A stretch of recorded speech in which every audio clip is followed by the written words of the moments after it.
네, 같이 잠시 기도하겠습니다.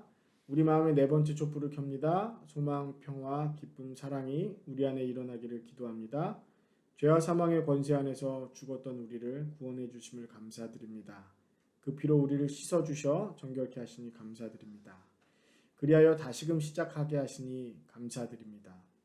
다시 하나님의 형상을 회복하는 소망이, 다시 하나님과 동행하는 기쁨이, 다시 하나님의 평화를 맛보는 평안함이, 다시 사랑받으며 사랑함이 우리 가운데 넘치게 하여 주시옵소서. 주님의 다시 오심을 기억하고 기대하고 기다리며 우리 마음 가운데 성령의 임재하심을 기억합니다. 다시 오실 때까지 주님의 사람으로 이 땅을 살아가겠습니다. 다시 오실 때까지 복의 통로로 살아가겠습니다. 다시 오실 때까지 주님의 손과 발이 되어 섬기겠습니다. 다시 오실 때까지 주님의 몸된 교회, 따뜻한 주님의 품이 되겠습니다.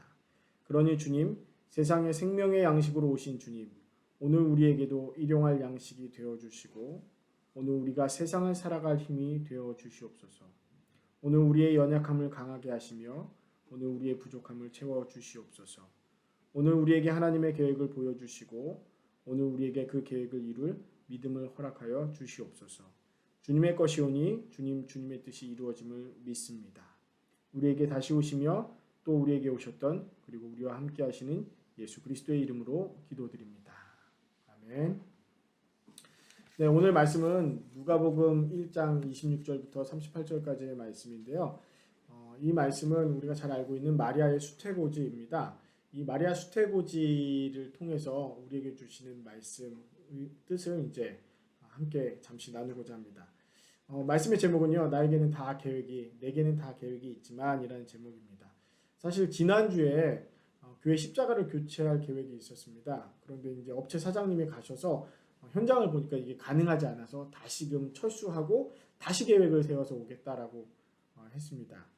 우리는 좋은 계획들 할 수 있다라는 계획들을 가지고 있죠. 그러나 그 계획은 난관에 부딪히거나 혹은 그 계획대로 안 되는 일들이 정말 많이 있습니다. 혹은 그 계획대로 되었다 할지라도 그것이 꼭 최선의 선택이었는지는 모를 수도 있습니다. 우리의 인생이 사실 그렇죠. 오늘 본문 말씀에 나오는 마리아는 자신만의 계획을 가지고 있었죠. 어떤 계획이었겠습니까? 장밋빛 계획이었을 것입니다. 아름다운 계획이었을 것이고 또 그리고 행복한 삶을 꿈꾸는 계획이었을 것입니다.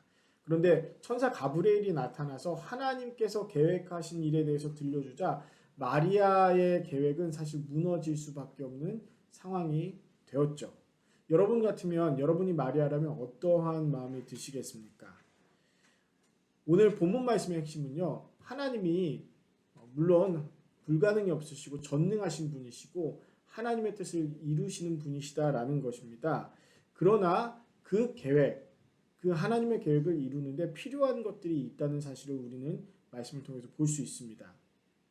그 전에 우리가 하나님의 계획이 아니라 우리의 계획을 고집하고 우리의 계획을 이루어 달라고 기도하는 이유는 무엇일까요? 그 계획은요, 내가 세웠으니까 나에게 가장 유리하거나 내가 생각했을 때 가장 좋아 보이는 계획들을 세우기 때문입니다. 그래서 전능하신 하나님께, 불가능이 없으신 하나님께 내 계획을 이루어 달라고 기도하는 게 우리의 평상시의 모습이죠. 그러나 하나님의 계획은 다릅니다. 하나님의 계획은요, 우리에게 구원과 회복과 하나님과의 동행을 주시기 위한 계획입니다. 그래서 하나님의 이 구원과 회복과 이 동행의 사건을 위해서 하나님은 사람을 찾으십니다. 예를 들어서 다윗을 찾으셨죠. 시편 89편 20절에 보면 내가 내 종 다윗을 찾아내어 나의 거룩한 기름을 그에게 부었도다라고 말씀하고 있습니다. 다윗은 평범한 삶을 살고 있었는데 다윗을 왕으로 세우시면서 다윗에게 하나님의 계획을 이루도록 시키셨습니다. 그것 때문에 다윗은 사실 평범한 삶에서 왕이 되기 위한 또 그리고 왕으로서 연단받아야 되거나 혹은 여러 가지 일들을 겪을 수밖에 없었습니다. 아브라함도 또 그리고 모세도 또 그리고 느헤미야나 다른 성경의 영웅들을 보면 성경의 신앙의 선배들을 보면 하나님께서는 하나님의 일을 이루시는데 하나님의 계획을 이루시는데 사람을 찾아서 일하심을 알 수 있습니다. 하나님의 계획을 보여주시는 것, 그게 바로 우리에게 비전을 주시는 것이죠. 그리고 그 하나님의 계획을 봤을 때 우리는 내게 비전이 생겼다라고 말할 수 있는 것입니다. 내가 소망하는 거나 내가 꿈꾸는 게 비전이 아니라는 사실을 기억해야 됩니다. 예수 그리스도를 이 땅에 보내시는 일에도 하나님께서는 사람을 찾으셨죠. 그런데 그 하나님의 계획을 사람을 찾아서 보여주시면서 하나님이 하시는 한 가지가 더 있습니다. 뭐냐면 그 사람의 응답을 기다리십니다. 천사가 찾아와서 동정녀 탄생에 대해서 이야기했을 때 마리아 그녀의 계획은 폐기될 위기에 있었습니다. 그러나 그것을 억지로 강제로 행하시는 것이 아니라 이야기를 먼저 해주셨고 마리아가 생각하며 물으며 또 그리고 하나님께 또 천사 가브리엘에게 어떻게 그런 일이 있을 수 있습니까? 라고 물으면서 여러 가지 대화를 하는 장면이 나옵니다. 그리고 그 계획에 대해서 들었을 때 마리아는 자신에게 다가올 모든 일들을 생각해 보았을 것이고요. 그리고 결론을 내립니다. 주여, 주의 여종이오니 주님의 말씀이 내게 이루어지이다. 그것이 바로 순종이고 그것이 바로 흔히 말하는 내려놓음입니다. 내 계획을 내려놓는 것이죠. 내 계획을 내려놔야지 하나님의 계획이 나에게 들어오게 되는 것입니다. 여러분에게 하나님은 어떤 계획을 가지고 계시겠습니까?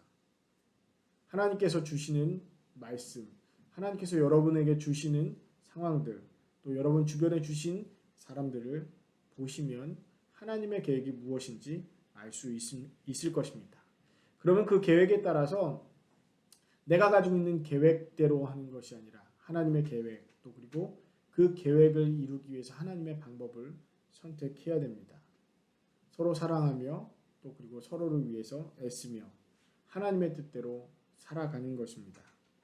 하나님께서는 은혜를 베푸시면서 거저 받았으니 거저 주라고 하셨습니다. 은사를 주시면서도 거저 받았으니 거저 주라고 거저 베풀라고 말씀하셨습니다. 1만 달란트 탕감 받았으니까 100데나리온을 눈 감아 주라고 말씀하십니다. 오른뺨 맞았으니까 왼뺨을 때리는 것이 아니라 왼뺨도 돌려대라고 말씀하시면서 또 사랑하고 또 섬기라고 말씀하셨습니다. 성탄절이 다가옵니다. 내게 다 계획이 있지만 주님의 사람이니 주님의 뜻이 이루어지도록 내 계획을 내려놓고 하나님의 계획을 찾아보고 받아들이고 또 그리고 실행하시는 저와 여러분 되시기를 주님의 이름으로 축원합니다. 기도하겠습니다. 주님, 내게는 다 계획이 있지만 하나님의 계획이 보여질 때 주저하지 않게 하시고 내려놓고 순종하게 하시며 믿음의 용기와 지혜를 능력을 더하여 주시옵소서. 무엇보다 사랑하게 하여 주시옵소서. 예수 그리스도의 이름으로 기도드립니다. 아멘.